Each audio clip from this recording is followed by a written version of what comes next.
Hey, what's going on, day ones? This podcast is brought to you by a couple of phenomenal sponsors. First up, we got Rose Vogue Stylings. Ladies, are you in the market for a new purse? What about a new swimsuit? What about some earrings? The folks over at Rose Vogue Stylings, they got you covered. Please go to rosevoguestyling.com. And while you're on the website, please enter in that promo code late night. You want to make sure you're getting all of those amazing discounts.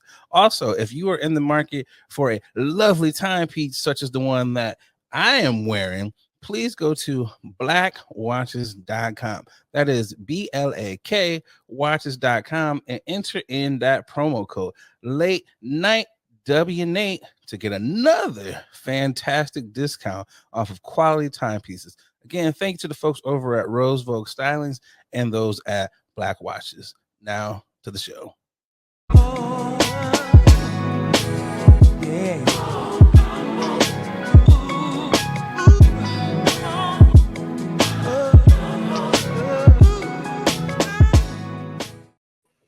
I know what you're thinking. Yes, they are back with another episode of your favorite late night podcast that they sometimes shoot during the day. I'm Nate Galloway. And I'm Adrian Brandyberg.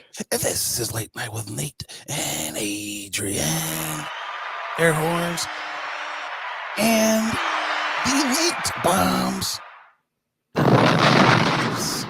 Shout out to the day ones, the late ones, the new ones, and all the ones who are tuning in.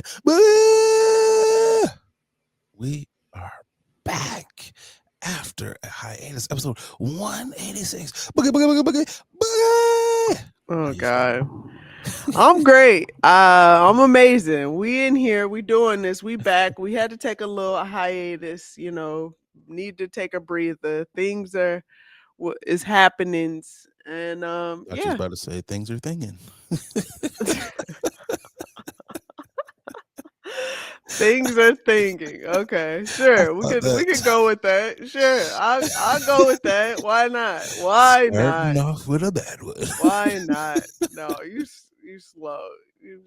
You're silly. Yeah, no, things are good. We had to take a little hiatus. Had to take a breather. Because I got depression. We had to regroup. Check. Yes. Times are changing. The Sometimes just need a sun. break. Yeah, sun is setting a little earlier. We gotta make sure we get our vitamin D. Does it You know. feel like it's earlier this year? Because I'm just like, whoa, I need a lantern. It's really dark. I I don't know if it has to do with global warming, but it feels like, granted, this is what we've been doing for Yeah. however long we've been doing this because somebody decided that this is the best way for us to feel better and go through time this way. It feels like that it is setting a little earlier than normal. I will say, like, I start work and it is barely bright out. And when I close my laptop, it is barely bright out. So Yeah, it's one of those things where the sun is just like, yeah, it's 3:30 at 4:00. I'm gonna head on up out of here, and just like, yo, bro, like it's not even 5:00 we yet. What are not we even doing? right. Hey, the sun is definitely giving. I'm giving you all I got. I'm up This out of is here, all. dog. this is all. This is all I got left. Which I understand. So we have to really take advantage of the sunlight when it's possible. So taking those breaks in between, going outside for a short walk here and there, or just opening up your curtains or blinds. Because sometimes I will find myself forgetting, like, damn, is it bright outside? Let me lift up these shades. Get Oh, some air up okay. in here. Yeah. So Go out on the balcony, get some of that fresh air. I mean, yeah. it's just like I'm just like, yo, just a little bit more light, just a little bit more light. It's just like, god damn. Yeah. Like, I mean, it's kind of made me like eat dinner earlier Because I'm normally like a late dinner Yeah. eater. I'm like 7:30, 8 o'clock. But now you be like making dinner like 5 o'clock because you look outside, it's like, oh shit, it's like 8. Yeah. No, nigga, it's 5:15, and you're just like, Yeah. what is going on?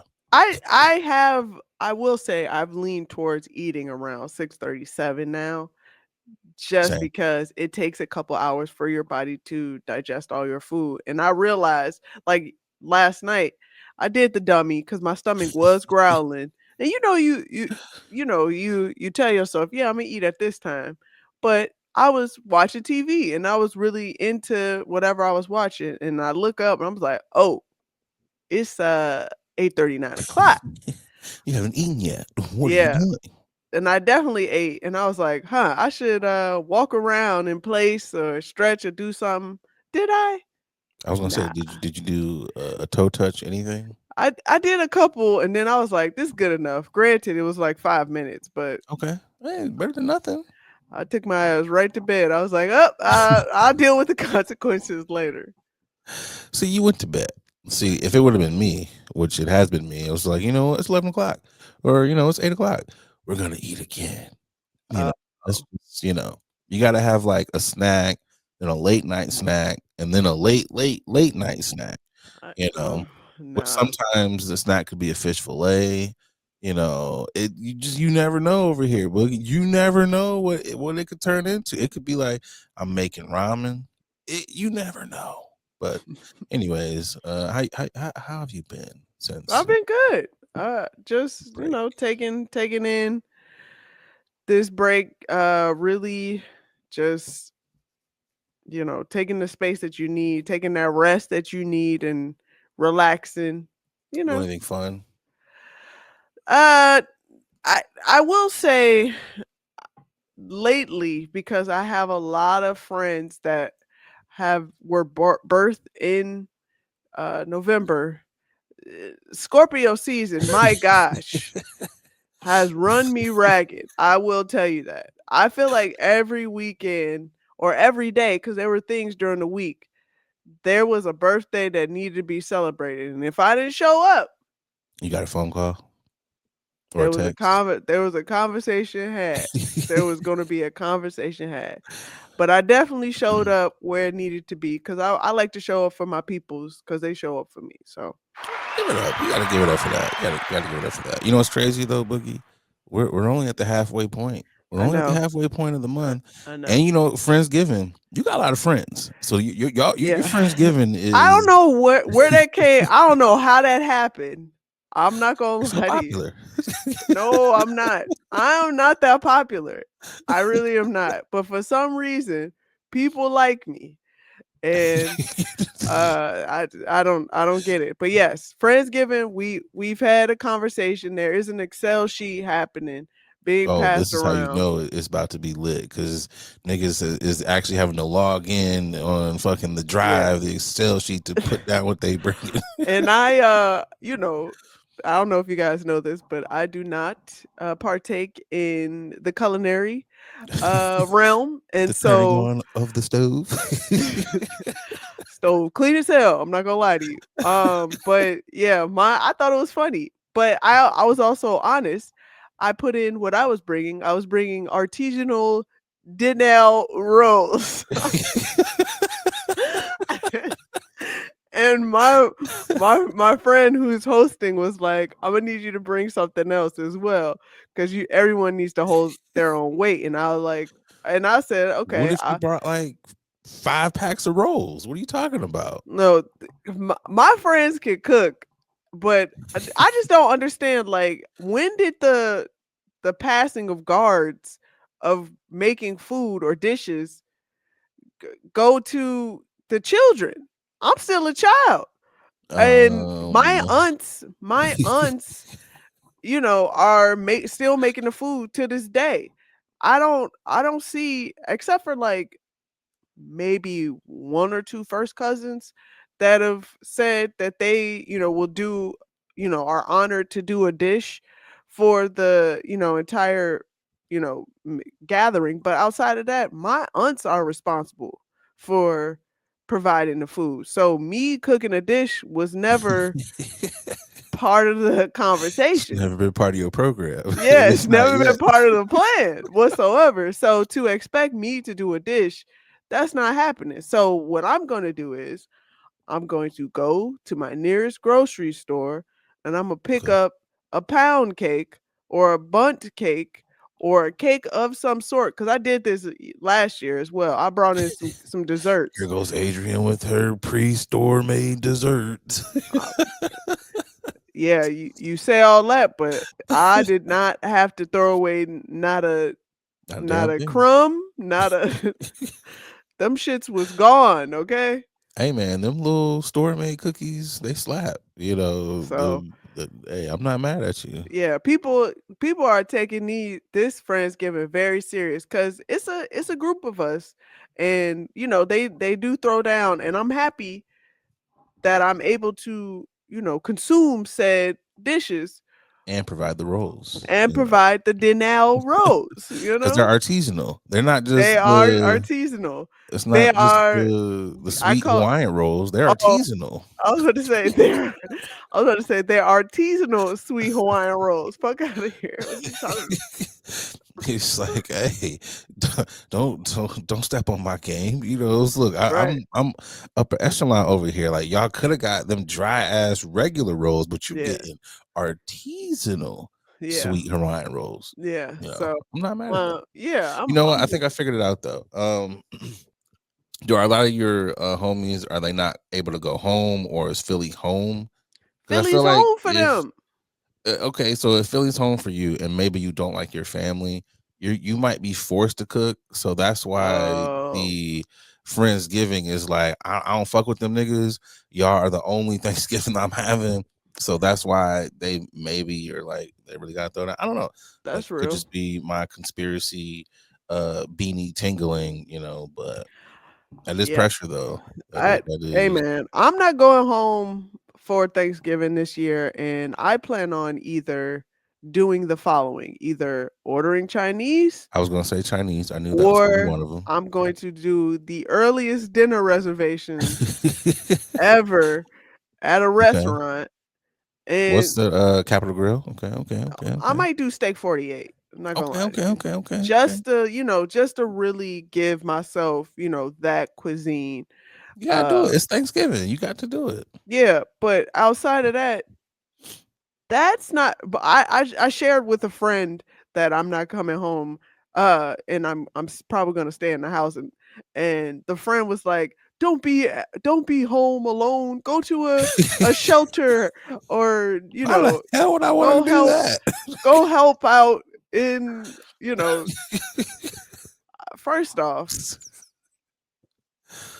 I am in need of shelter myself and of help. No, let me stop playing. No, You think you got it bad, Mr. right, Unhome Man? right. No, let me stop. Let me stop playing. No, I respect people that do that on holidays, but you shouldn't be just doing that on holidays. Let me just I say feel that. like that's the only time that they do it. Like you're Yeah, 1,000% correct. absolutely. And my job, just to not trying to, really to my Give it our up for home. Boogie for having a job in this economy. Let's talking about Wow. it. Wow. My job, we actually on our annual meetings and throughout quarterly, we actually do a lot of those give back programs. That's dope. And coming up, we're actually going to work with a organization that not only accepts donation, but they organize food as well as opportunities like clothes, and opportunities for them for those unhoused people to have a job as well that we work with. So I do that on a quarterly basis as well. Now, to do work on a holiday that I'm supposed to be off to give thanks, which I understand people like to, people choose to do that on holidays, and I don't have a problem with that. If that's how you want to give thanks, give thanks. But I would like to give thanks because of the year that I've had so far. I'm thankful But for this time off.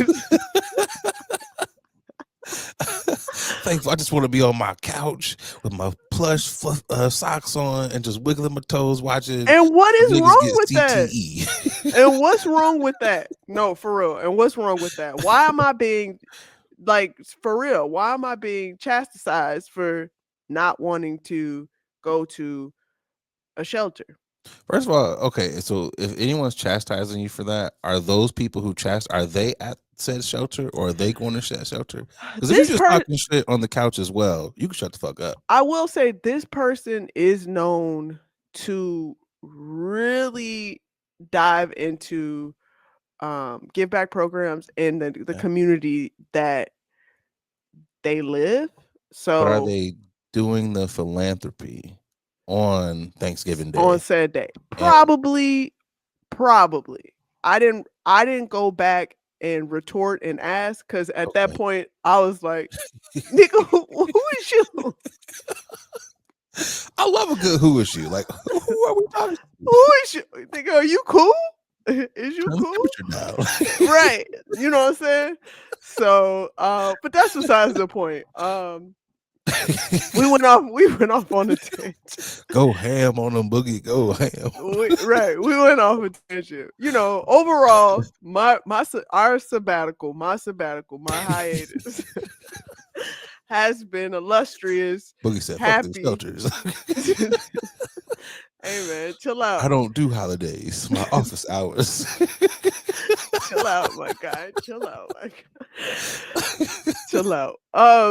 You know what I'm saying? Overall, it's just been a very nice, calming, getting back to it's been a hell of a reset. How about that? It's been a hell of a reset. And I'm happy to really start the new year fresh and right. Because you're really supposed to be starting your reset now and not top of the year. Yeah, you're right. Like you really got to start putting things in motion so that way when January 1 or January 2 gets here, you be getting them calls, them emails Not like, January "Hey, yo, 1 or like." 2. This nigga's not first or second. No, he said 1 or 2. Okay. you know. That's what we saying. That's how we saying it these days. In the new year, in the 2026, Yikes. Okay. Anyway, how's your break? How was your break? Break was Your cool, hiatus. man. Excuse me. Started off kind of chaotic. Okay. Supposed to go to Jamaica. Couldn't do that because I was gonna say I was gonna throw up a nice little Jamaica trip, but hey man, it's unfortunate what the hurricane did out there. I don't know the name of the hurricane because I was gonna say, is it Melissa? First I was gonna say Beth, Elizabeth, one of them. could have been one of them. It's always a name on them hurricanes. Thoughts and prayers definitely to Absolutely. everyone in Jamaica. So it was a quick scramble, and it was just like, you know what, Costa Rica, let's hit the Ricas of Costa. Went out there, hit you up. You were like, nigga, be prepared for this long ass drive, and nigga, it was the longest drive. Beautiful scene. Nice Very beautiful. waterfalls, cliffs, seeing like animals out here, and I was like, oh shit. Are those cows or those ox? What the hell? There's some type of beef, but it was also like, how did y'all get on the side of this mountain and how did y'all get down? But then I was just like, y'all smart enough to get here, so you smart enough to get down, and I was also just like, don't hit anyone because they don't believe in turn signals. They don't believe in staying in the lane. They don't believe in painting the lanes, so you're kind of just out there like, oh shit, this is what it is. Like, let me say a couple prayers. Driving at night was also a fun thing.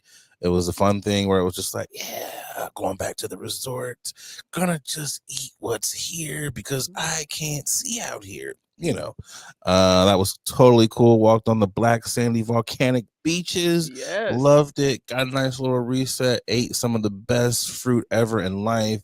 Also fucked up my stomach because I learned when I was in Puerto Vallarta that passion fruit just does not really, and yet you continue to consume passion fruit. I did, Boogie. I did, because the garçon, he was like, hey, he was like, we have a really good passion fruit drink, and it was like sweet and sour and had like all types of shit in it. And I was like, ooh, don't really passion fruit don't really agree with me. And I was like, can you not put the passion? Can you put strawberry in it? And he was like, then it wouldn't really be the sweet and the sour. I was All just right. like, All right. terrible, terrible Costa Rican accent right there. But I was like, what, can you do light passion fruit? And I was like, I shouldn't do this, but I did. And my stomach, even with the light amounts of passion fruit that was in there, fucked me up, Boogie. Fucked me up. So I was like, never again. Got to, chill in a hammock. I was like, I should have bought one of these, but that's what the Amazon is. So I'll look and be like, oh, hammock. Yep. Loved the hammock experience. That was dope. Didn't get in the waters because, and I like to get nautical, Boogie. I love to get nautical. That water was not Choppy. yeah, it was extremely choppy. It also was not blue. I'm used to getting into like blue, clear. I can see the bottom of the water. Okay, humble brag. I'm used to. Okay. Yeah, I'm sorry. I'm Yeah, as you should. You are used to it. Okay, excuse me. Okay. Sometimes blue water locations, you got to get out to them. These waters, Costa Rica, lovely beaches, but the waters, just none of the beaches that I was on were swimmable. Yeah, because you're not you weren't on the other side of. See, if you would have drove in that one lane, the one lane road all the way down to the other end, because there's beaches. Okay. I was gonna say there's beaches everywhere. There's bitches everywhere. There's bitches everywhere on these beaches. I don't know why my mouth was forming to say that, but yes, there is a specific touristy side, but it takes a very long time to get there. Okay. Boogie San Diego. Yeah, and those beaches. Yeah, and those Mm. beaches are clearer than that Tizang. But again, okay. Not to me, I feel like Jaco, Limon, where a lot of us, because there's black people in Costa Rica, the beaches aren't they're beautiful, but they aren't as clear as other beaches in Costa Rica. Yeah, it was cool. It was one of those things where it was like, this is just like a chill trip, just to reset. If I really wanted to do other things, it was okay. We drive to some other spots, but it was just like, nah, I'm just chilling. Saw some Passport Bros, the most hilarious thing, and they look like as advertised online. You're just like, yeah, y'all all have that look to y'all. Yeah. Saw niggas with Tim's on, and I was like, yeah, you niggas are definitely from New York. You just know, it was just like, hey, my guy, you're in a tropical location. You could left the Timbs at home. You could left the Timbs in the hotel. Like, what are we doing? Like, I mean, your feet can't be that bad, bro. And if they are, just enclose them in like some little aqua shoes or something. You ain't gonna be the only person out there walking around in some goddamn aqua. You were in a tropical location. Yeah, it's okay, brother. It's okay. But it was cool. Got back just in time, because that's when these airports started doing the foolishness that they're on. So I was just like, well, thank God for that. And then I decided to, I don't know if it was a depression or what, I needed to continue the reset. So I shaved the face.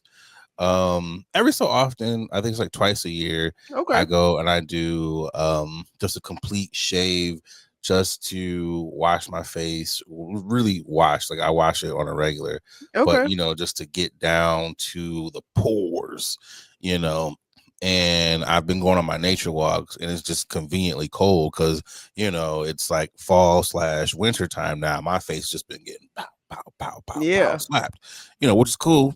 because they say, you know, it tightens your face and it's good. So I'm like, yes, it's great. Now the little prickly stubs is coming back in. I was like, yes, beard life back in business. You know, I'll be back to looking how I should with the full beard by the holidays, so that way none of the family members will do any roasting, those types of things. Decided to have the Robert Townsend mustache. Shout out to Robert Townsend. Also, the bad cop and or good cop, the Navy officer, the fighter pilot, the shiesty promoter, the insurance salesman, the mechanic. Let's see, I've heard them all from several people. The 70s porn guy. So you know, I've heard them all. You know, shout out to you though. Shout out to you to be able to confidently shave your beard and go from goatee, you know, Patch Adams to, you know, stashing up, and still, you know, will grow a full beard by the end of day. yeah, you know, that was the thing. I was just like, ah, man, for all the jokes, I was like, you guys don't know, like the beard will be back to flourishing in no time. And I was like, In you know no what, time. I was like, I couldn't go, you know, full milk dud. I Right, couldn't do it. right. You know, I was like a firm believer, black men, you need some form of hair on your face, even if it's just a Yeah. little Robert Townsend mustache. I was just Yeah. like, you got to keep something, you know. So this is what it is, and thankfully. My skin is still smooth. The skin still looks great. That's what I'm talking just about. like, you know, hey, some people they shave it all off and they have like Craters and bumps on their face a because crackle they're bar. not taking care of their face. But you know, you have to get Nestle to Crunch. You know, them ingrowns will mess you up. You have to take care of your skin, hurt like hell. man. You know, and I feel like I have a good beard regimen. So you know, been doing that. I started the Doors of Dash. You know, Oh, okay. join the ranks. You know, I joined the ranks of dashing, which you know, it's very No cool. shame. No, none at all, because like most artists, creatives, you know, sometimes it's a little hard out here. We gotta do what we gotta do to what you pay gotta them do. bills. I found out a couple of things. I found a lot of great places that I'm like, oh, I want to eat there. And also, you find a lot of places where you're like, I will never order from here ever again. And you know, the telltale signs you go into the bathroom, you know, and I'm like, if your bathroom is like this, I know y'all ain't washing y'all motherfucking hands in here when you dropping my goddamn wings. Yikes. So, you know, it's just like, do I really want to order Wingstop? Or do I want to, you know, make my own wings? You know, it's just like, okay. You know, so it's been cool. You know, I got called a loser. I think I told you about that. And I was like, oh my gosh, this is hilarious, but also sad. I'm being called a loser by a person who requested for me to order their food. When I'm like, I think you're the loser because you can't even go out and get your own food, you know? So it's like you're the person who really is the loser, you know, because if you were a winner, you just would have went and picked up your own shit. And you didn't tip. So, you know, you are the loser. So you know, it's been cool. I got a new niece, you know, while we were gone. You know, so shout out to baby Zaya, you know, welcome to the family. She's cute. And my brother, he's 2 for 2 with cute children. You know, I was just like, all right, you know, both children have Z names. I was like, I like what you're doing. Z and Z, you know, you guys are keeping that up. So, you know, shout out to them. But otherwise, you know, it's been cool, man. I have enjoyed the break, like you were saying. I have kind of really gotten back to myself creatively, back to writing, because I was like, you know, you take a little break, so now it's like, all right, let's get back to it. And I have enjoyed not being on the socials to the point, because you know, when you're out of the country, you're not really on there like that. You're not scrolling, you're not doing those things. You might post about your fabulous life while you're out on the vacations, but you know, the internet wasn't the best. So it's just like, I really got to be on here. Yeah. And then when you come back, you're like, I'm really enjoying not being on here. And then when you get on there, you're like, oh, I see why so many of you aren't on here. Like some of this shit is just stupid. Yeah. It's corny. It always was that. And it was cool for what it was, you know, to get you through whatever you're going through. But now I'm just like, I'm starting to see like you waste a lot of time on this motherfucker. And it's just like, you know, go do something else. Mm-hmm. You know, I started watching The Sopranos, Boogie. I was like, you know what? I need to start a show that I have not seen before. I'm on season 1, episode 4, and I have enjoyed actually watching the show without having my goddamn phone attached to me. Because sometimes I'll watch shows and I'll be scrolling and I'll miss stuff. It has been a joy to not be attached like that. I know it's pissing some people off because some people are like, oh, you're not responding the way you used to. You're not like, and I'm just like, you know what? I don't care because, you know, I can shut all this stuff off. And if we're really tight, if we're really cool, you have my number and we can talk that way. We can text. And if you don't have my number, then that should let you know, you know, where we are. If they ever were to unplug this internet, that lets you know where we stand. Like it is what it is. Like, you know, so I'm really just being like, you know, you don't need this stuff. You're okay with. Also, when you're out there dashing, you don't have the time to just be on it, because I refuse to be one of them creators that is on the Shade Room. It's like DoorDasher was on Instagram and he hit someone. Coming up next on Shade Room Live. Like, no, I refuse. You niggas is not going to. Nate went out like that. You're not gonna have me looking goofy in a mugshot, because, you know. So nah, I'm cool. You know, I'm cool. Life is great. You know, obviously with what's going on, everybody has bumps and bruises, but hey, we are making it. But let's get to Nate not making it for a hot second, because I'm angry, Boogie. I've had a lot of this anger build up. So you know what really grinds my gears? I got 2. Here's 2. I'm gonna be quick. So when I was in the Costa Ricas, I had arguably the best beans and rice. And dare I say, Costa Rican rice is better than Puerto Rican rice. I'm just throwing it out there. Costa Rican rice is better than Puerto Rican rice. Because Boogie, you've been to Costa Rica. Have you had the rice and beans? I have. Did you have it with the sauce on it, like the little salsa that they put on? I'm a rice and beans lover, despite, you know, those beans being very fiber packed. Okay. 1,000%. Very fiber packed, and if your body isn't, you know, used to said fiber, you know, it's a lot of flatulence. I'm not gonna hold you.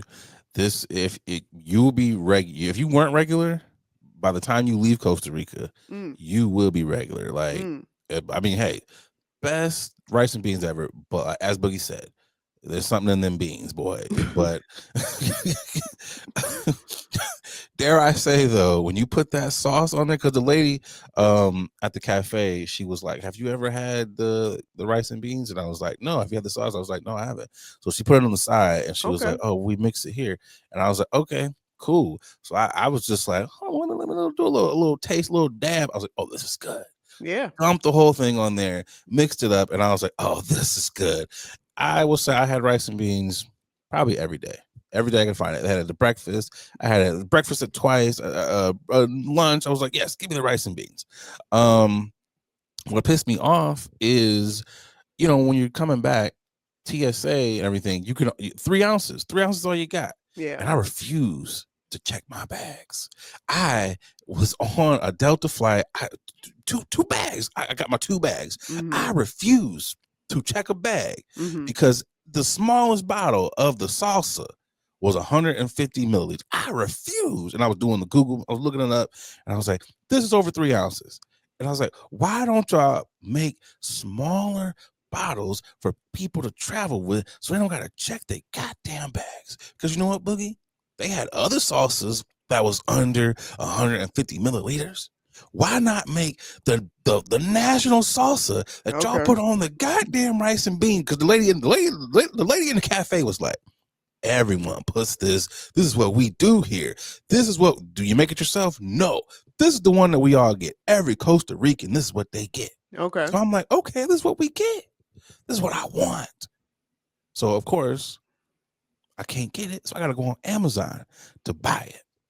Because they don't sell little small bottles for niggas who don't want to check their bags. That's my first one. That is my first grinding of the gears. Okay. So to all our Costa Rican listeners, to the people who make the salsa, please make it in travel size bottles. Okay. Please. And then the second one, because I've been doing the dash of doors, and it has been getting darker earlier. Mm-hmm. Please, customers, please turn your goddamn porch lights on. Why the hell do you have dashers out here looking for your goddamn address? Or that they have fucking Christmas decorations blocking the numbers, so you are looking like, I'm turning the damn music down. I'm turning down the GPS, like it's on your right, it's on your left. I'm looking, I can't see. I'm walking in the wrong people's driveways because you motherfuckers will not turn your goddamn lights on. You know you have a delivery coming. Turn the lights on. It also lets me know that I'm a really good dash customer, because I'll turn the light on. I'll leave a tray out, like, please set it on the tray.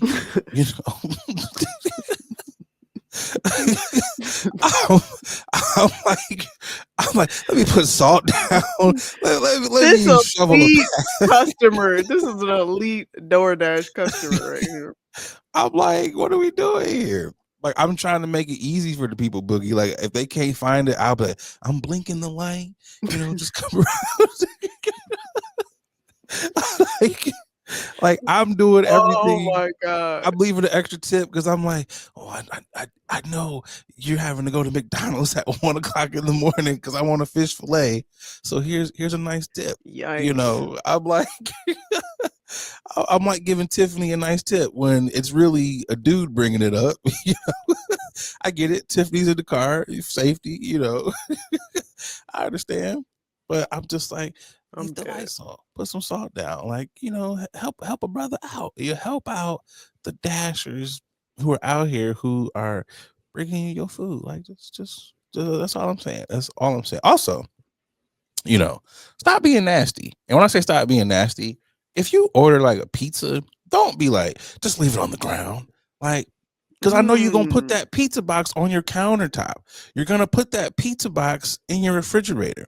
Just put out a little tray, a little TV tray. Hell, it could be an old box that was at Amazon and put it on the box.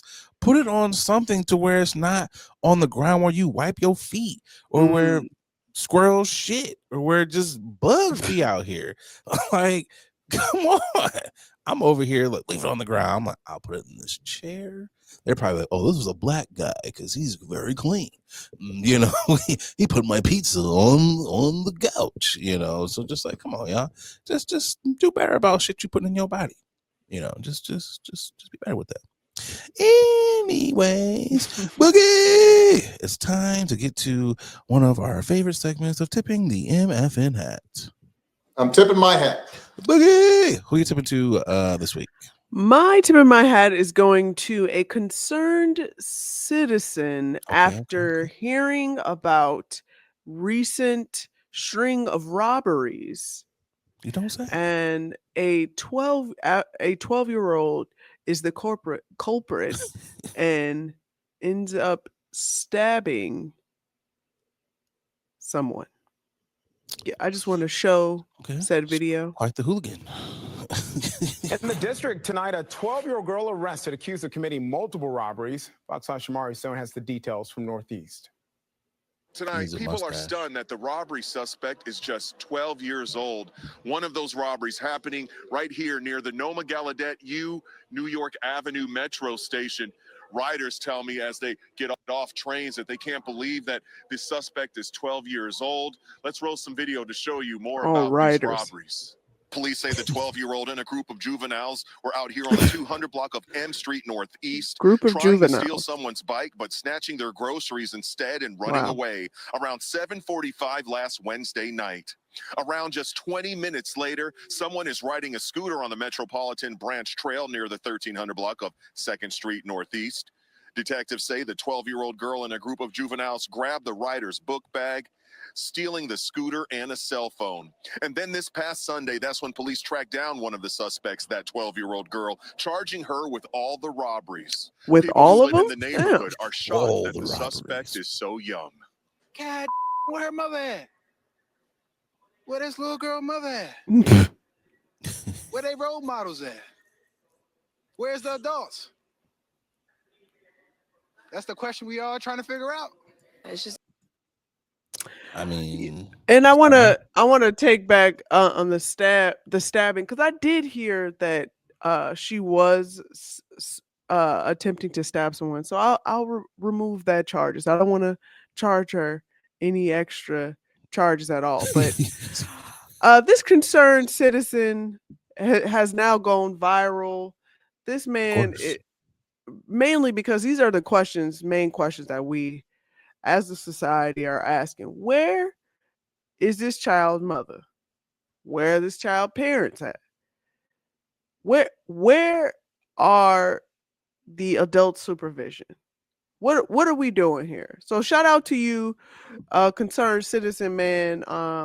He is now concerned citizen man. That's his name. Concerned citizen man. He's now on TikTok. Posting this video that's gone viral, as well as introduced himself too. So shout out to him. I hope he gains a lot of followers and makes something out of this. So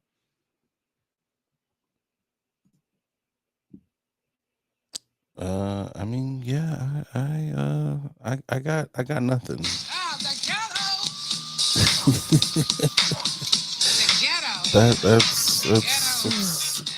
That's all I got. All right.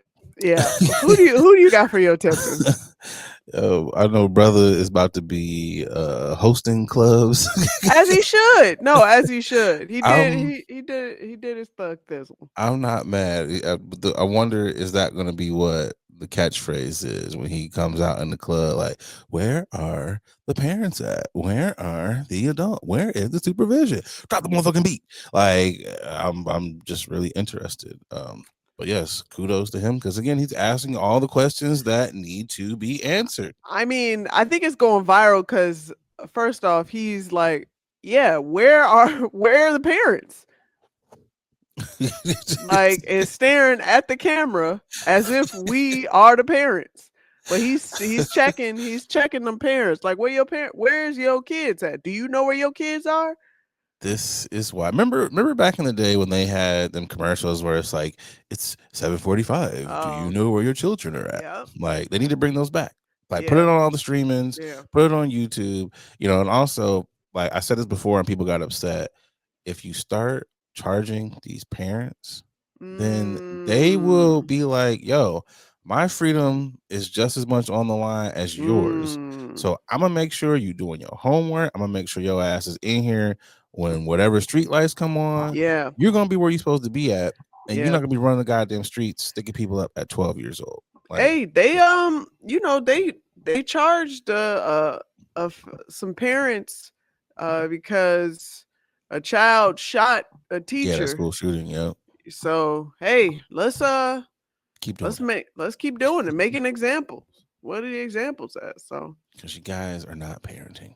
Yeah. I'm tipping my hat to Eddie Murphy and Being Eddie. Yeah. It was a dope ass documentary about him, about his life, about the things that he has experienced. Thought it was cool just to see a black man who has survived 40 plus years in Hollywood. Yeah.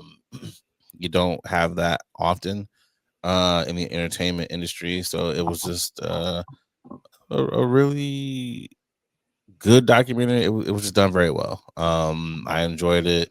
Thought it was funny. And it was great to see a lot of the people that he put on as well. So if you get a chance to check that out, definitely do that.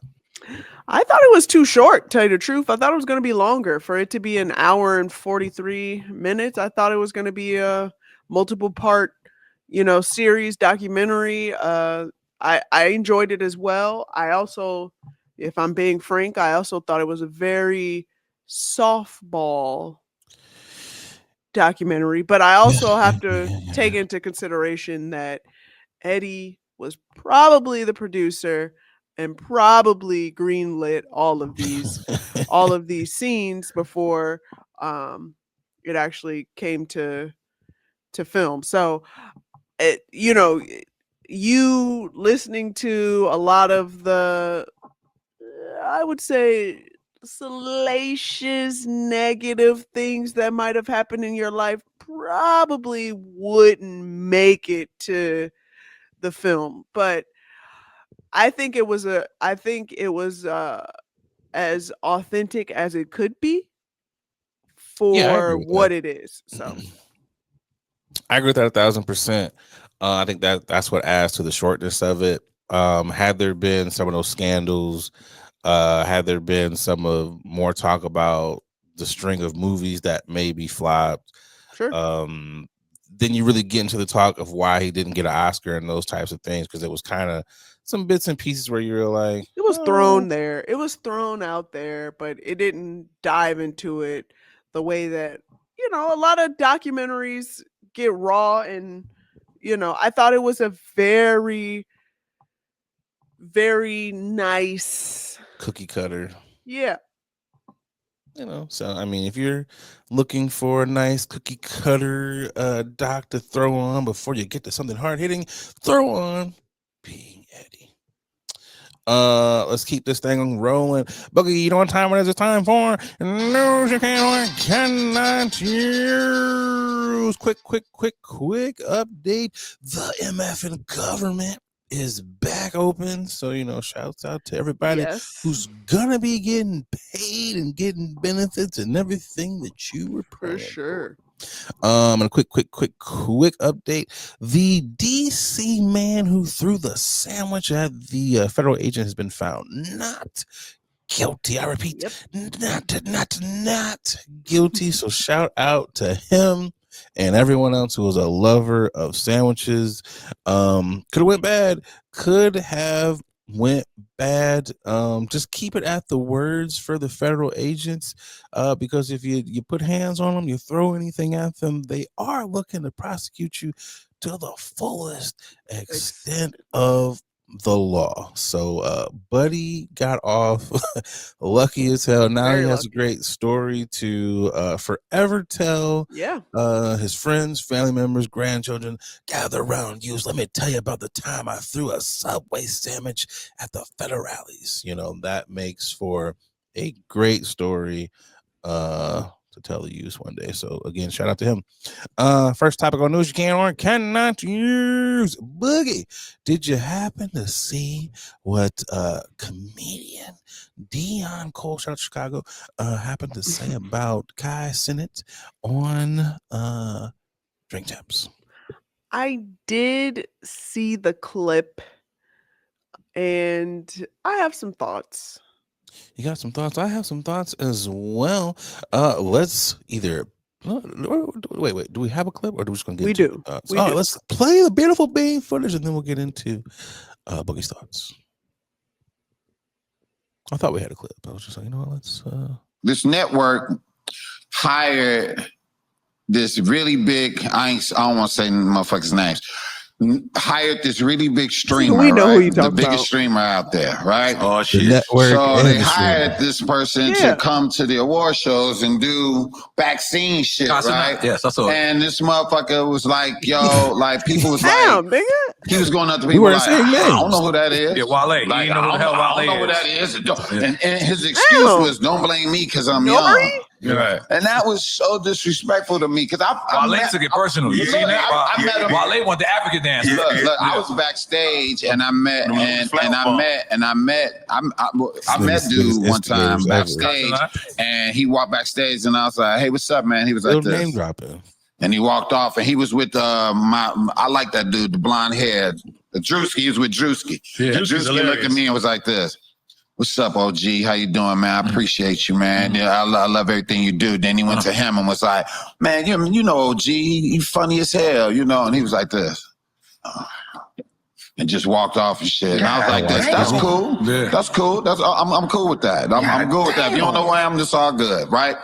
But when you go on the record and say, when they trying to go this baby face, and this is this person and that person. On the red carpet with Babyface. You like, but look, but they asked him, and he was like this. I don't know these people. I'm young. Don't blame me because I'm young. That was terrible to do, and to hire him to be your representation at an award show that you got icons and you got younger people. I think it's like disrespectful. And that's, I'm not trying to beef and shit. I'm just going. If you're going to be in that position, do your research about when you see icons and give them love when you see them, period. That's all I'm saying. Your thoughts, Boogie? How you feel about what fellow Chicago comedian Deon Cole said about Kai's tonight? I agree with his sentiments regarding if you were hired, getting paid to go on an award show to be the backstage, the background, give that backstage BTS behind the scenes footage during the show, I would hope that you would do some high level research on who would be coming, some of the artists that are, you know, that will be performing, as well as just overall knowledge of what to expect coming forward. Now, I don't know if Kai made it a point to be like, I want to stay true to my brand as well as my station, and maybe this is a thing that he does when he goes out in the open, in the field, in the environment. That's how he gets to know people or whatnot. I don't know. I know that he is one of the biggest streamer, if not the biggest streamer, on Twitch. I don't watch him. I've seen clips. I know what he's about, but using the excuse that you are young, I don't know these people, I don't know if that was the best excuse when you were hired to do a job at an award show. Again, it'd be different if he was just a guest at the award show and they filmed him meeting said people. That's different. I think that's different. He's staying in his lane. He's not going out of his way. But you were hired to do this. So, yeah. 1,000%. I gotta boo him. I gotta boo Kai. You know, gotta boo him. Boo this man. Just gotta boo him. Deon was 1,000% correct. You're correct here, Boogie. It's a simple, like, bro, do your research. Yeah. Hell, you carry flashcards in your pocket and you know, just names of faces. You know, when they do the prep and everything, they literally have the faces on pictures the seat with the names of like the first 5 rows. So you could have went through and walked through that. Kevin Hart even said it when they were doing it. Hey, I stuck my neck out for y'all to be out here to do this. The least you could do is, you know, take it seriously. Tuck your suit in, tuck your shirt in, blah, blah, blah. All those types of things. You can tell they just weren't prepared. Yeah. And blaming the age is just silly because, you know, I hate to be the back in my day, but back in my day, are they? We knew all these niggas. Like, I don't know if it was just our parents did a good job of showing us, or we were just really connected with watching Soul Train, BET, all these things where you knew who these older people were. You may not have known everything that they did, but you still knew. You had a good idea. It's just weird to say that. And Kai, because he does it on a regular. That's his kind of his thing, is just not knowing who people are. And I'm like, bro, that's not cool, because you'd be upset if people were just like, I don't know who the hell this nigga is. Like, what are we doing here? Like, I don't know people who get a kick out of just disrespecting people. Not like, acknowledging. Weird. And it's even in, like, I don't know if you watched the inductees into the Rock and Roll Hall of Fame. Sure. You got motherfuckers up here who were doing tributes who don't know the goddamn words to the songs. Like, how hard is it for you, Doja Cat? You forgetting the goddamn words. How your career, you're not that goddamn busy to where you know this performance is coming up, to where you cannot rehearse to be like, let me make sure I get this right, because I'm inducting, you know, two of the dopest people into the Rock and Roll Hall of Fame. How the fuck are you messing up the words? I didn't know she messed up. She messed up the words. You know, it's like she didn't know the fucking song. And this happens to a lot of artists who have done this. They just think that they know the words, and it's like, bro, just practice the goddamn song. Like, what? I don't understand why people just don't care about the craft anymore. Or the artistry. It just sucks to me that people are just so lackluster and just don't give a damn. If you, like you said, you were paid to do a job, you're paid to be here, you should want to know who these people are, just so you're not slighting them and they're not slighting you. Because you'd be upset if they were like, I don't want to come on your stream, I don't want to go do this, or they did someone else's stream. So it's just like, come on, bro, cut it out. I hope he learned something from this. I don't know if he had a response after the video was posted. I don't think I've seen anything, but I do see some traffic with, you know, people chatting about it and having an opinion on it. And I think that's a great conversation to have. It's not Deion made it a point, like, I don't have any beef with him.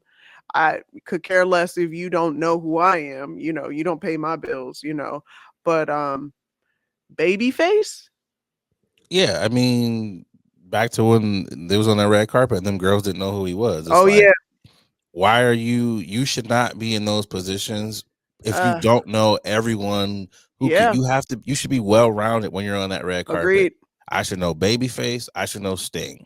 I should know Chaperone. I should know goddamn Patti LaBelle. Like, you should know these. I'm not saying you have to know every fucking song that they do, but you should at least be able to identify the person and what genre of music that they're in, or at least what the hell project they have out right fucking now. Because what are we talking about? Agreed. I think we're being lazy by letting people off the hook by just being like, well, I'm young. Because back in the day, again, I had to be the back in the day person, but that couldn't just be the excuse, because you got fired or they didn't bring you back again. They put someone else there who actually did the goddamn work and the research. They're not just putting someone in because you're just what's hot right now. Like, even the people back then who were just hot, you still had to do some work. Yeah. You didn't just get to be up here like, well, I'm the hottest thing. Okay, motherfucker. You still got to be able to read the goddamn cue cards. Like, you still have to bring something outside of the goddamn name. So, you know, it's not wrong. Also, shout out to Nori for, you know, instigating, you know, and DJ. Nori has a tendency of cutting people off in conversations regardless. And I've been kind of irritated on how they interview people in general. But yes, he made it a point to be like, oh yeah, guys are not. Oh, I'm not going to say names. Guys are not. That network, BET, Wale. Like, we're not saying names. Yeah, and he did it anyway. So. Oh man. Topic number 2. This topic comes up every time someone falls in love and or production Sure. falls off, and Klay Thompson and Meg Thee Stallion are now the latest couple to be a part of it. Yeah. You know, Let's Boogie, talk you know about it. that they are together, and that's her man. Yes, her baby. Mhm. How do you feel about recent chatter? And let's before some people are like, well, where did this chatter come from? There were some former NBA players who Yeah, were very on a former, very podcast. former, very former. And you know what happens when a lot of former players or just men in general, sometimes hey, women too, who get on podcasts and they just start talking about things. Sure. I believe we have a clip of what was said. No, I didn't get the clip. Oh, okay. We don't have a clip, so there's no beautiful bean footage. You guys got a clip last time. But anyways, Pat Beverly and Jason Williams, the white one, not the black one. They were there's multiple. You know, there's also the one who shot the dude. You know, so the white Jason Williams from West Virginia, they were talking on the pod just about Klay, you know, and you know, some unscrupulous things were said. I don't want to misquote anyone, but it was just stuff like, what are we doing? What are we doing here? And Klay did what he was supposed to do. Klay had a response, you know, standing up for his girl, you know. So Boogie, how do you feel about the whole ordeal, things that have kind of transpired? I don't care about hearing opinions about couples that you don't know the ins and outs of their relationship. Klay Thompson, if anybody forgot, he had two career-ending injuries. He did. And for that, he was traded to the Dallas Mavericks because of the poor performance he had after coming back. They gave him a couple years, Golden State, and a bag. And they were like, okay, so nothing's changing. And then they traded him to the Dallas Mavericks, where, guess what? That performance has continued being mid. And as a human being like Klay Thompson is, he said, hey, I would like to be in love. I don't know if people knew this or not, but Klay Thompson is a lover boy. He's been in relationships left and right. He loves to be in a relationship. So nothing has changed, but now he has a more notable love interest. That's what's changed, Boogie. That's what he's out here. He's in the streets now. He wasn't in the streets before. He's dated actresses pretty I would say who known actresses. Laura well if you don't know the business, then I get it. I don't know. So now that he is in love and dating Meg Thee Stallion, a lot of men, I don't know if women as well, because I have seen women say, say some things really negative, but that's also because they probably just don't like Meg. But that could be it too. But yeah, there's been some chatter regarding his performance. His performance, if we want to be funky fresh, if we want to be honest, has been declining over the years. Since before he got with Meg. Before he got with Meg. But now he got with Meg, and he's probably happier now. And dare I say, I'm going to put it out there, he's probably going to do a lot better because of that, I think.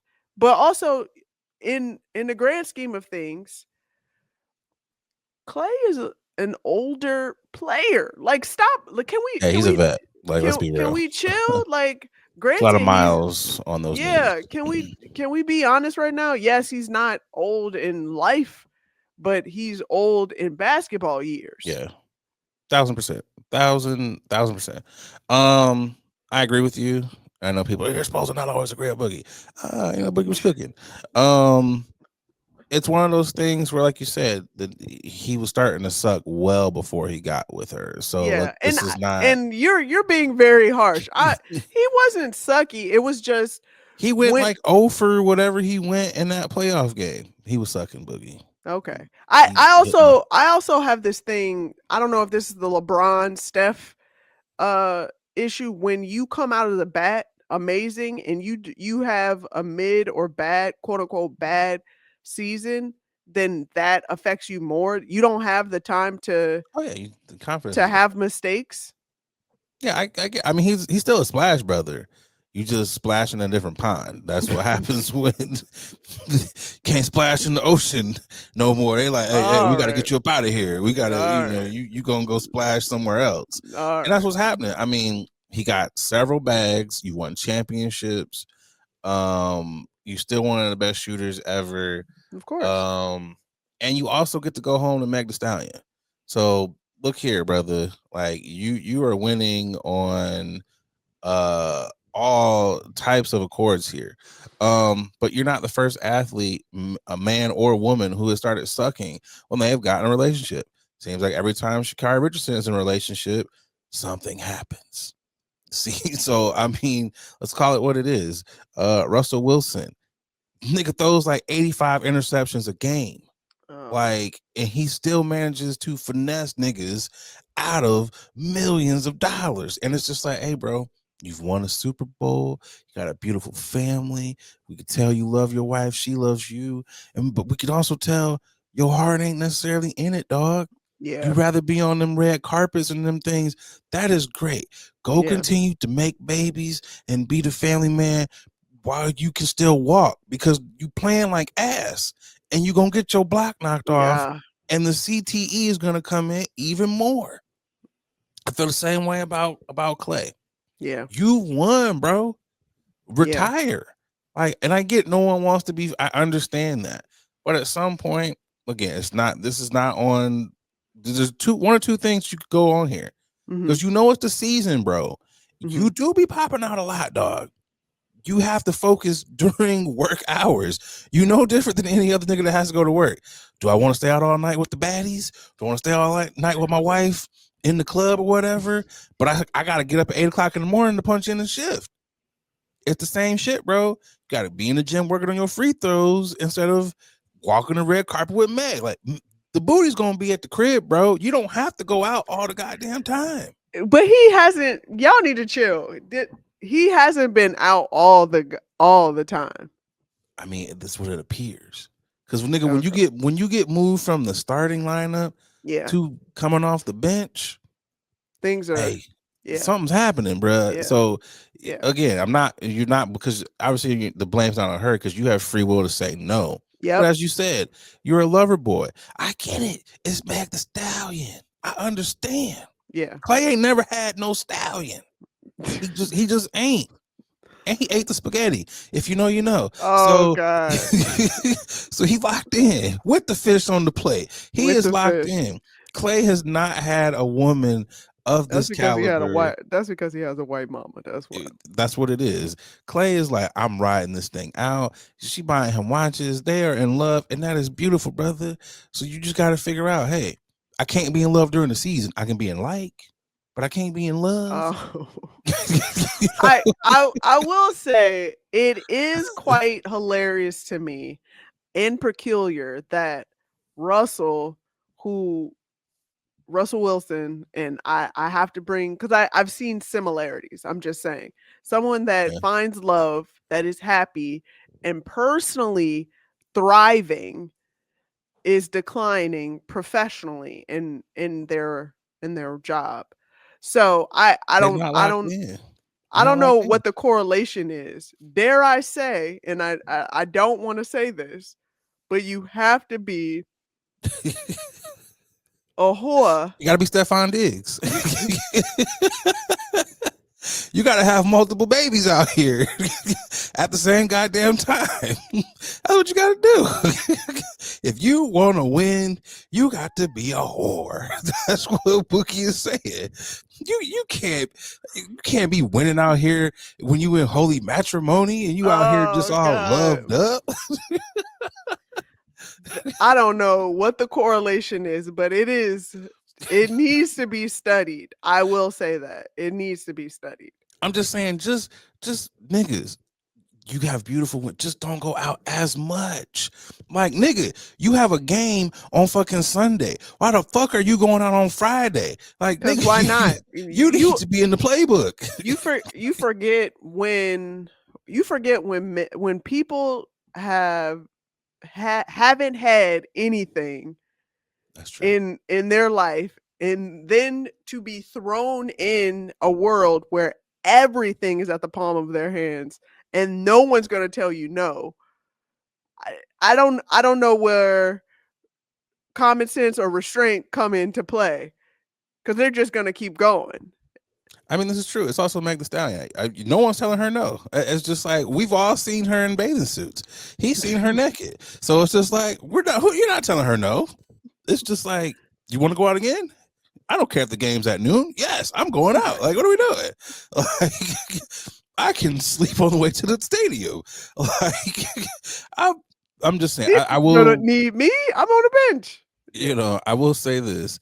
The saving grace is that he's in Dallas. Yeah. If this nigga was playing in Los Angeles, New York, Chicago, Boston, nigga, they would really be on your head. You better be glad you in Dallas and y'all are sucking.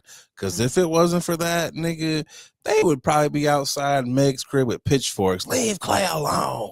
We need the Splash Brothers back. Like, you know how people feel about they sports stars, but also leave Meg alone, because you guys are goofy as hell to blame not the person who's on the court for their, horrible performance.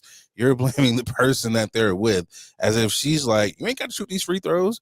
I'm sure she's not saying that. I'm sure it's not how the conversation is. I'm sure it's probably like, do you got to go shoot free throws right now? And then he's got to be like, you look cute right here, but I do have to go shoot these free throws. Like, have you seen my percentage? Have you seen the threes? I'm not hitting. I'm not swishing. So I got to get back to swishing, and then he can get back to doing what he does with her. Like, that's just what it is. But also, fellas, you just kind of have to know when is the time to hang it up.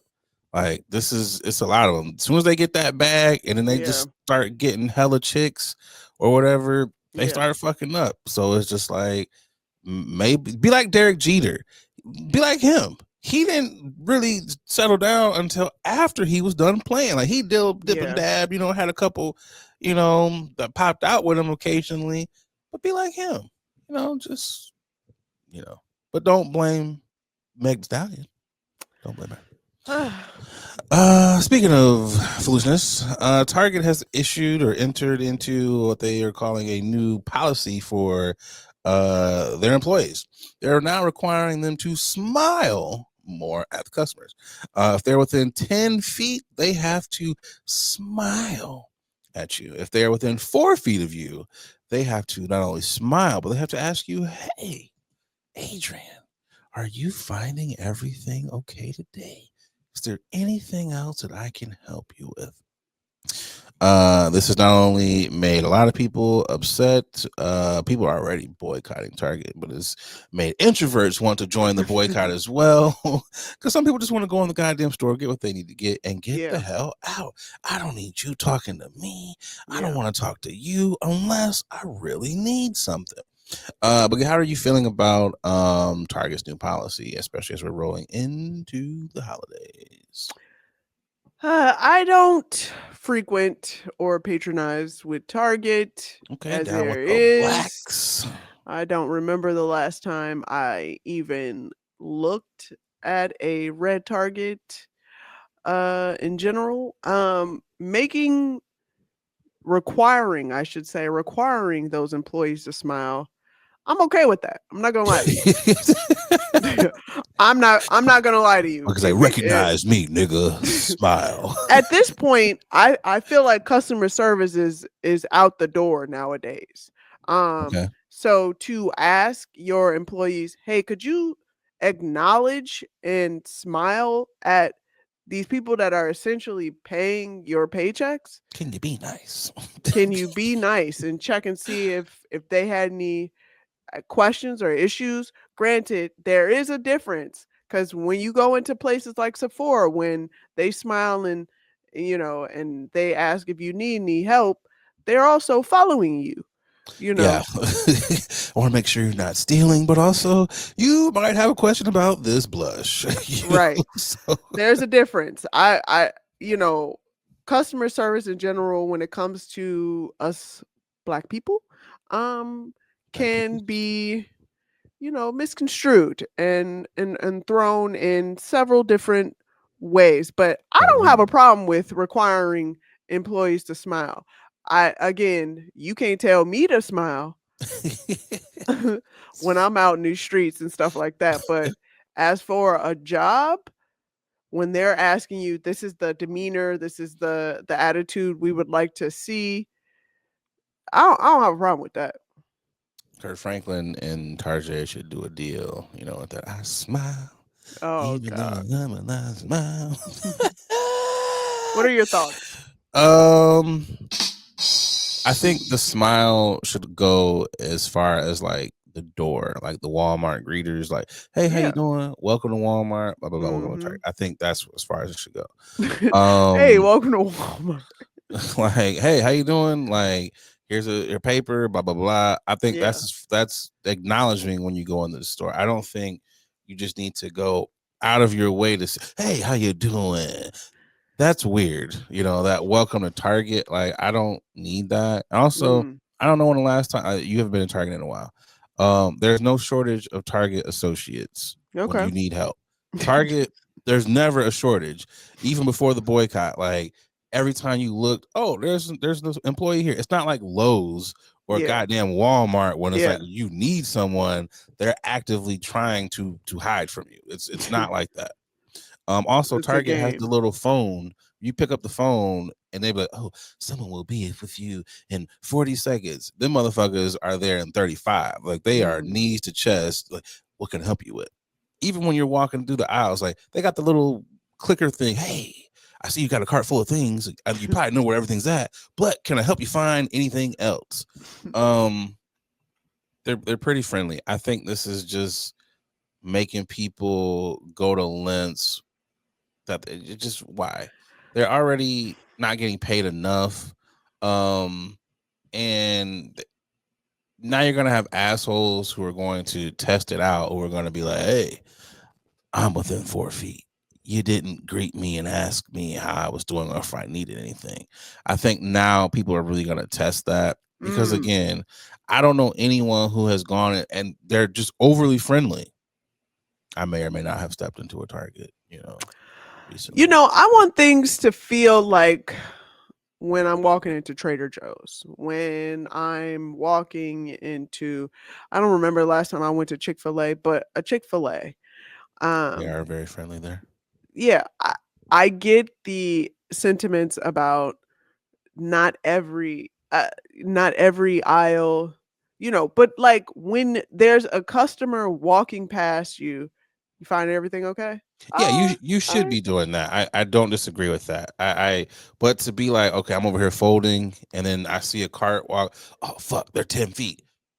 Like, you just go see people popping up. Like, hey, like that gets to be a little weird. Yeah, I think there should be the explanation of like what we're looking for. It shouldn't be like smiling. Maybe they're specifically targeting, people, cashiers. Could you smile when you go into like? No, I agree with that. Like when hey, did you find everything okay today? Thanks for coming in. Like if you're at the cashier, you should be acknowledging. Like that's just common sense. Or when someone does walk by you, hey, how you doing today? Find everything okay? Like yes, you should. Yeah, I'm not disagreeing with that. But again, if I gotta I think there's caveats. I think there's caveats to this. I don't have a problem with this. It's just people will find a way to take it out of proportion and do extra. So 4 feet, nigga. Yeah.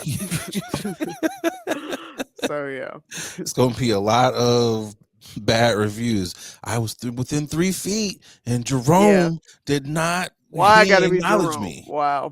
Kimberly did not say She did not ask me if I had a good day. She did not ask me where my Lego sets were or anything. Okay. Like it is, it's going to be that. Yeah. And it's just like, God damn. I want to know, like, who complained?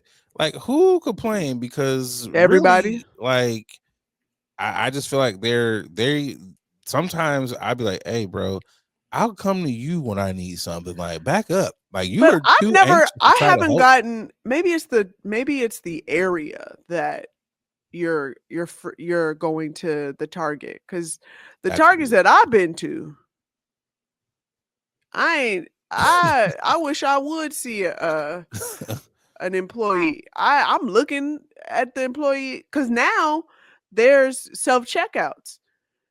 Nah, man. Every Target that I have been at or recently has been around me, they're overly stocked, and they're actively looking for you to be like, you look lost. No, what can I help you not in find? mine. Not in I'm mine. like, actually, I am lost. Where are the plugins? You know, like I just, so it's just like, I feel like there are stores where, yes, you could implement this. And I feel like, damn, I shook the whole screen.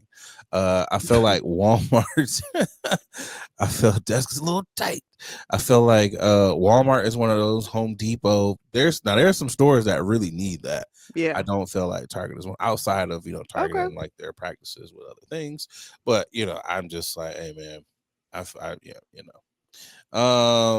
but I'm interested to see, because content is gonna content. We're gonna see a bunch of niggas in there like, hey, they didn't do the thing. They didn't do the 4 feet or the 10 feet. So I'm really interested to see how that goes. Keeping things rolling. Boogie, it's been a while since niggas have been tripping, but they didn't stop while we were gone. That is true. Who's tripping for you? My you niggas are tripping has got to go to Under Armour. Under Armour and Stephen Curry have mutually agreed to end their 13-year partnership effectively immediately. Damn. The sudden announcement separates Curry brand, which makes basketball shoes and apparel, from Under Armour at a time when the sportswear brand is struggling to kickstart sales. Okay. For a little bit of background, Under Armour split with Curry was announced alongside an expansion of the company's restructuring plan, and the company now expects it to cost $255 million. So they're expanding Under Armour, and they need some money in order to expand. And they was like, what's not working? What's not working here? And they decided to cut Steph Curry. Steph Curry, first off, about freaking time. Yeah. 13 years is a long run. Okay. It's a very long run. I can't tell you Steph Curry shoe if I see it, apparel, if I recognize it. But my gosh, for Under Armour to pick of all people, Steph Curry, that was a loser, bad move on your account. Now I get it, you're trying to free up space in order for you to do that said restructuring plan, but I wouldn't have pulled Steph Curry. Feels like that's the only person that they could pull, because I'm like, who else is really over there? I think he was the face of Under Armour basketball, but I'm just like, you don't really hear people talk about Under Armour basketball. And let's be real, only people who were buying those shoes was like white people. I see a lot of white kids wearing them. I didn't see a lot of brothers wearing his shoes. They just weren't appealing. I'm sorry, they weren't hitting. But just what it is, like, you want niggas to buy your shoes, they got to be appealing. Ant-Man shoes, dope. James Harden shoes, dope. Hell, even niggas rock LeBron's. I mean, it took a while, but niggas be rocking his shoes. Like, you're not beating the Mambas because they always coming out with some cold ass design on those at Nike. So you know what, Wardell, go ahead and pack your bags, go on over to Nike, or Adidas. I'm sure he's gonna be at one of the two. Yeah. You know, probably Nike. He was wearing the Mambas. You know, so but make it interesting. Put on some Adidas to be like, who's he gonna go with? Yeah. You know, throw on some Reeboks too. You know, just I mean, Reebok basketball is trying to make a comeback. Steph wants to go to places that want to make comebacks, so go over there and get a bag. Wherever he goes, he's gonna get a bag. Of course, for sure. They just need better designs. That's all. You just need better designs, bro. Yeah, they do. So I'm interested to see where he goes. Under Armour already, their shares have fallen 40% this year, and it's probably going to continue to fall. I'm just going to be honest with you. So you're saying we should buy some stock? Okay, stocks with Boogie. Who you got for your Niggas is tripping? My Niggas tripping is going out to the Texas Ranger, Texas State Trooper. I don't know what the hell he is. The Popo in Texas, who went up and basically brushed through two of the players. Those of you who don't watch sports, South Carolina was straight up demolishing the number 3 team in the country, Texas A&M, yesterday. They were up as much as like 30-3. They did go on to lose the game, which is, I don't know how you be up by goddamn 30 plus points and let niggas come back and beat you. I think it was like lost by 1 point. Wow. But they were routing South Carolina. Number 8 had just scored a touchdown. He ran to the tunnel, you know, caught a little hammy. And, you know, said Trooper just wasn't really feeling what he did. Went over, I guess, wanted to chastise them, you know, bumped into the players. And, you know, there was a little pointing of the back and forth. Video has since gone viral. LeBron spoke out about it. And, you know, only point where I disagree with LeBron is no, LeBron, he should not be suspended. He should be fired. This is a fireable offense. This is not a let's just suspend you. Because if you're doing shit like this, I don't know. Do we have a video? Yeah. Well, let's play the beautiful bean footage and then we'll get back to my thoughts. Make it 26-3. You see that is track speed. Touchdown to make it 26-3. Nick Harbor scored a touchdown. That is track speed. I've seen a longer video of this. Buddy wasn't even close to that tunnel. So he walked a nice little distance to go over there to flex on some college, you know, football players. And this is one of those things, again, like I said, you need to be fired because you did this in a stadium full of people where there were cameras all around. So what the hell are you doing when we know you're turning your body cam off? What are you doing when you just pulling people over? What are you doing to regular civilians? How many people have you done this to? Have you just wanted to impose your will against because you just a bitch ass dude? Call it what it is. You a goofy ass dude. These are fucking kids, college kids. What the fuck could you have thought? And I saw some people who were like, "Oh, it's a safety thing." What type of safety thing? How is it a safety? He's the kid. These are the players. They're on the goddamn field. Yeah, you should be protecting them. And if you're gonna say, well, that's not his locker room, what the fuck could he have done during the game after scoring a touchdown? He didn't. Anyone who's seen football players who's remotely watched it, they often sometimes run through the tunnel because it's hard to stop yourself. So I'm not going to plowing through a cheerleader, plowing through a camera person or whatever. I'm going to run through this goddamn tunnel to stop myself.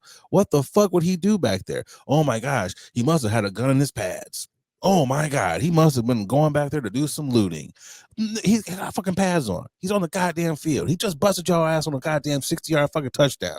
Or 80 yards, however long it was, because it was a good ass play. But still, you had no goddamn reason to go back there and do that. Like, you are the biggest bitch ever. And they did the right thing to suspend you from your game day privileges, but they need to take it a step further and fire you. And you don't need to be able to go to another fucking department and get a job there or anything else, because all you're going to do is abuse your power over there. This was stupid. And anybody, because I've seen a lot of people who've been going along with it. Most of them are people who are cops or people who are, excuse me, back to blue dickheads. But it's like, you can't think that this is okay. Like, cut it the fuck out, y'all. Like, so, that's my, y'all crackers is tripping, because you're not a nigga. Like, yeah, so, it's I'd be lying if I said I was surprised at these type of behaviors. But now the fact that we have cameras to actually show you exactly how these pushing, these animals, thumping, these animals are acting. I hope that I would like a public apology. That's what I would like. I like a public apology, and I would like for him to be relieved of his duties when it comes to game day official. What the fuck would you do, bro? You just gonna shoot him? You gonna arrest him right there? Like, that's just weird behavior. And if he's a campus police officer, you don't need to be around college kids, he doesn't need to be. He doesn't need to be around anybody that doesn't look like him. Like, that's just, but it's on brand because it's just like, Texas State Troopers, y'all not beating any of these rumors that are out here about y'all. And it's just like, this is why people don't like cops. Like, and this is not just a bash cop session, but for this next couple seconds, it's a bash cop session. Because, I mean, it is what it is. Like, there's no cop out here. How can you spin this? There's no way you could spin this to be well. He was in the wrong tunnel. All he had to do was comply. If he just would have not ran down that tunnel, this never would have happened. It's just like, come on, bro. Like, homie had a flashback, and if he could have took his baton out or shot homie, he probably would have did it. He probably would have did it. And then I feared for my life. I went over there and chest bumped him and another player, and I feared for my life. So that's why I went over there. Like, come on, bro. Like, weirdo behavior. If you can't be in an arena or an area where said team that you protect or whatever is getting cooked, first of all, you're not even supposed to be fucking spiderweb. You're not even supposed to be fucking watching the game like that. You're supposed to be watching the crowd to make sure nobody is doing anything to fuck with the players or surrounding people. You watching the wrong shit, bro. Like, come on, man. Get your goofy ass out of here. Let's get to the final topic. We'll be right. It's the final topic.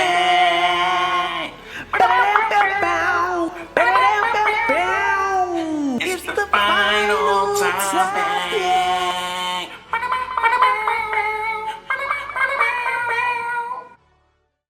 Boogie! Did you happen to see the Gayle King interview with the AI creator Talisa Nikki Jones? She created Zanaya Monet.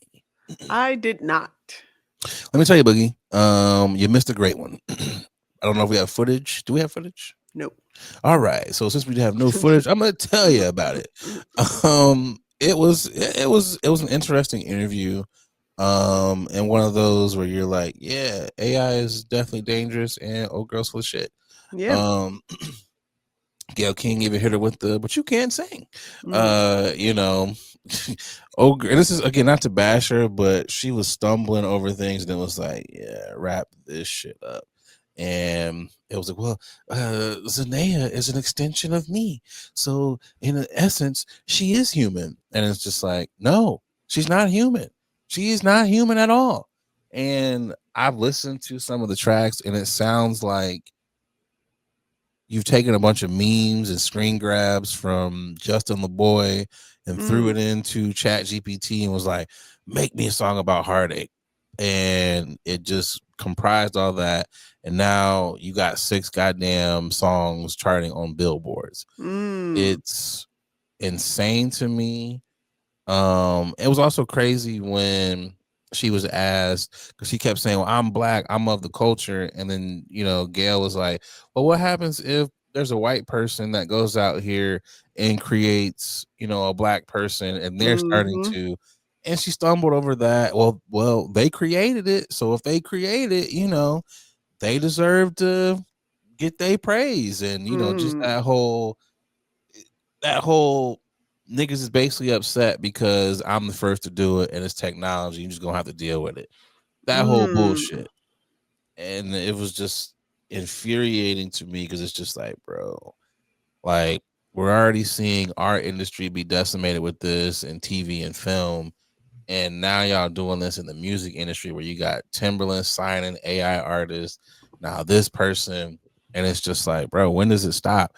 You're taking away from the true musicians and artists. Like, I don't know how you feel about it.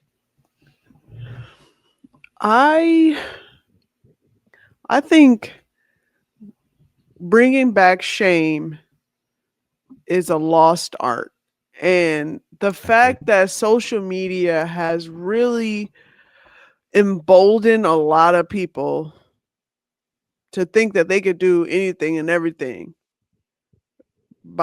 with the click of a button. This whole AI artist is definitely not going away because people are still going to keep trying it, but keep streaming it.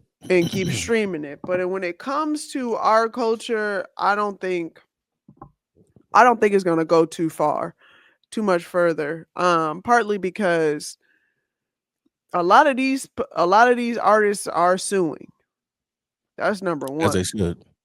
As they should. You know, Morgan Freeman came out and said he's going to start suing people too by taking his likeness and his voice and put it into certain things as well.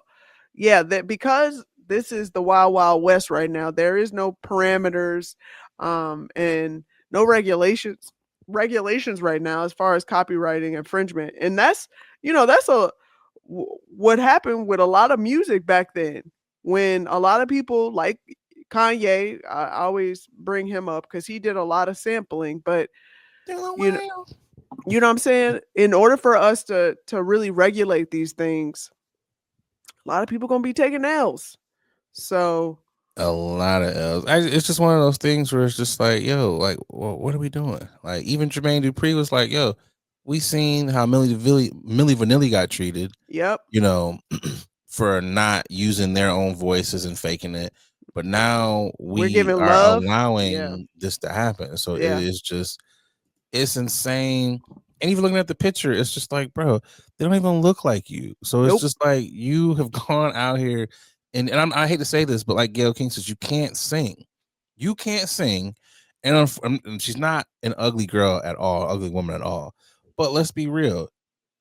How she looks now, she would not be competing with the Kalanis, the JTs, any of these women who out here who are smaller, who are who've had surgery. She's just not. And I'm not trying to be mean. That's just so I'm going to go out here and digitize and create someone who's going to outsing all of you because they're not real. Yeah. Look better than you because they're not real. Yeah. Like it's weird. And again, it goes back to allowing people who have no talent to move in spaces that require talent. Yep. I do find it strange that the artist that she created is of lighter complexion. And, you know, she is leaning on a lot of societal norms of what a lot of more successful, I should say, or just successful in general, artists have looked like. And, you know, she's a darker skinned woman. I don't know if I would feel okay or comfortable with that, knowing and sharing that this is an extension of me. But that's what I'm saying, because it's just like, is this what you look like in the mirror? Is this is who you think you look like? How you feel? It goes back to being like, we're too goddamn connected. Yeah, and we're literally getting into what is it? What is it? Dystopia. Dystopian. Yeah, I fucked that up. Dystopia. Dystopian. Dino We all do. Sapien. We all do. Jurassic Park. Dystopian society where it's really getting scary, and it's just like, and what's even crazier about this, the fucking shit sounds like shit that's out right now. It sounds like singers that we hear now. So it's just like, what are we doing? Cut it out. Let's all go out and touch some grass. This is one of those things where everybody's not meant to be a singer. Everybody's not meant to do everything. And like you said, social media has kind of leveled that playing field. Sure. In a negative way. Yeah. And it's just like, hey, maybe you should just be a songwriter without the computer, because without ChatGPT, let's start there. Let's see if you can compile, a couple of songs and those types of things, shop it around. I'm sure there's singers in your area, but to go out here and just kind of put this cheat code in, it's just like, hell, maybe I'm doing it wrong. Maybe I need to chat GPT some scripts. How do I write a script action movie with black guy and cars? Oh, Fast and Furious 12. Yes, give me that. Like, maybe I should go out here and do something like that. Like, I don't know. It's just weird. Like, I don't support it. I'm one of those people who's like, I'm heavily against AI. I don't even use like Gemini on my phone when Google. Like, I might do certain things with, asking Google questions, but for the most part, I'm not Chat GPT. I'm not doing any of that stuff because I'm just like, maybe I am just because it is a resource and it's a tool, but I think it's being overused. You're using it the right way. For what it's intended. And I think people are taking advantage of these things because it's such an open playing field right now, and it's an open market where because there are so many unknowns here. I think it breeds these type of situations that we have here. So I'm all for technology because you always need to adapt. I with agree the new technology, but to say that you're going to replace one of the oldest forms of artistry, creativity, but by singing and writing songs, I don't know if I'm with that. It's like, what are we doing here? And like I said, it's gotten to the point where, again, hey, how can I rephrase this? What's the best thing to do in an interview? Great. We have fucking generals who have admitted, I will ask ChatGPT serious questions. You should not be a goddamn general of one of the most powerful fucking armies on the goddamn planet, and you go to the goddamn computer. Should I press the button or should I not press the button? What are we talking about here, bro?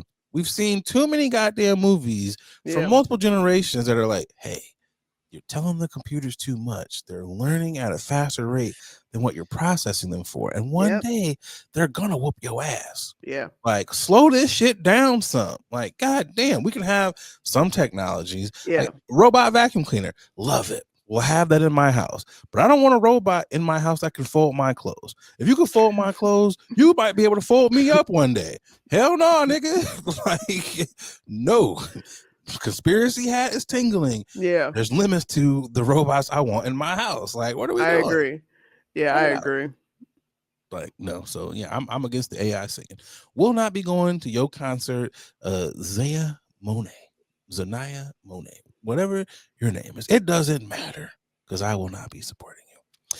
Boogie, boogie, boogie, boogie, boogie. We have come to the end of another MFN episode. Before we get up out of here, gotta get to the nothing blunt. I know what you're saying, Nate. Are you high? Sometimes I am, but I'm slowing down. I know what you're saying, Nate. Goddamn, that was blunt. Sometimes you need to be punched in the gut. You need that bluntness. Here we go. As we move into this holiday season, the time of giving, the time of being amongst those you love and or kind of love and or outright cannot stand.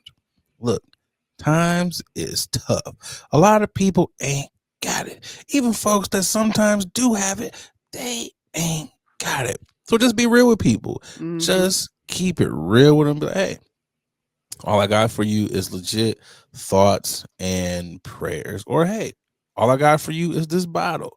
All I got for you is this joint.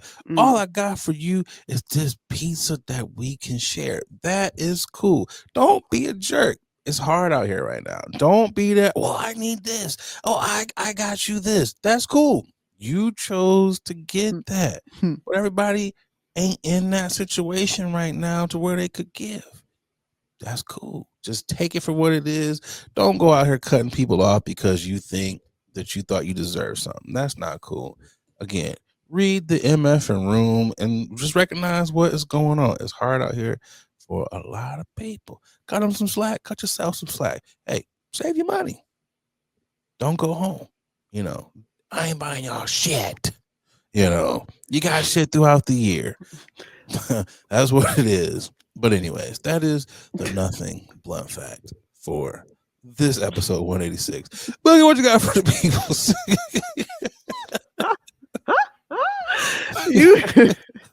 You were really feeling that one, huh? Hey man, sometimes you gotta preach. This one, he was in his bag with this one, okay? I had to, hey family. felt real personal, okay? Oh, I've already let people know you ain't getting shit. People don't expect nothing from me anyway. So as always, if you haven't, please go ahead and smash that bell so you can get notified as soon as our content drops. Like, subscribe on all platforms. We absolutely thank you for listening. We are back in full action right now, and don't forget to tell a friend to tell a friend to tell that friend that this is your favorite podcast and they should be listening to it as well. We're back until our next break, which will be around Thanksgiving. Hey man, life happens. So until then, we'll see you guys next week. Boogie, boogie, boogie. We're up out of here. I'm Nate Galloway. And I'm Adrian Brandyberg. This is your favorite podcast that we have shot during the day. We up out of here. Bye, y'all.